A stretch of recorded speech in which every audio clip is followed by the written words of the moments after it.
Rajasthan budget reply में दिया कुमारी ने की सौगातों की बारिश। यहां जाने A to Z update. Rajasthan विधानसभा में बजट बहस के जवाब में वित्त मंत्री दिया कुमारी ने कर्मचारियों को रिटायरमेंट तक इंश्योरेंस कवर, ट्रेनिंग अवधि में नौकरी बदलने पर वेतन वसूली से राहत की घोषणा की। पेयजल, सफारी, मिनी सचिवालय, वेटरनरी अस्पताल, OBC छात्रावास विस्तार और IIT कोटा को AI हब बनाने का ऐलान किया। राजस्थान विधानसभा में बजट बहस का जवाब देते हुए वित्त मंत्री दिया कुमारी ने कई नई घोषणाएं की हैं। दिया कुमारी ने एजुकेशन से लेकर नौकरी तक से जुड़ी सौगातों को जिक्र किया। इस दौरान उन्होंने कहा कि सरकारी कर्मचारियों से ट्रेनिंग की 2 साल की अवधि में दूसरी नौकरी में चयन पर वेतन और भत्तों की वसूली नहीं होगी।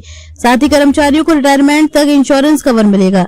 इंफ्रास्ट्रक्चर को लेकर होगा खर्च। दिया कुमारी ने बताया कि पुरानों पेयजल पाइपलाइन बदलने के लिए 150 करोड़ खर्च होंगे। 220 करोड़ के पेयजल का काम होंगे। खेत तक रास्ते के लिए 20 फीट तक सरकारी जमीन की पट्टी का आवंटन हो सकेगा। इसके लिए DLC की दोगुनी दर से पैसा देना होगा।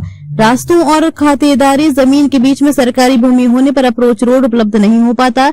ऐसी खातेदारी जमीन का गैर कृषि कामों में उपयोग के लिए लैंड ये चेत नहीं हो सकता। इसके अलावा रामगढ़ विषधारी अभयारण्य में सफारी सुविधाओं पर 25 करोड़ खर्च होंगे। नए वेटरनरी अस्पताल, सब सेंटर खोले जाएंगे। बीकानेर में लूणकरणसर में मिनी सचिवालय बनाया जाएगा। कर्मचारियों को अब रिटायरमेंट तक इंश्योरेंस कवर मिलेगा।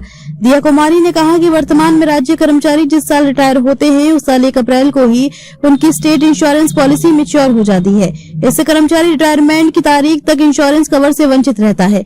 इसे ध्यान में रखते हुए अब सभी राज्य कर्मचारियों को एक स्टैंड इंश्योरेंस मैच्योरिटी के साथ रिटायरमेंट की तारीख तक इंश्योरेंस कवर उपलब्ध करवाया जाएगा। इसके अलावा अम्बेडकर OBC छात्रावासों की सीटें बढ़ाने का ऐलान भी किया गया है। सरकारी कर्मचारियों को ट्रेनिंग के 2 साल की अवधि में केंद्र या राज्य की दूसरी नौकरी में चयन पर मौजूदा पद छोड़ने पर वेतन नहीं जमा कराना होगा।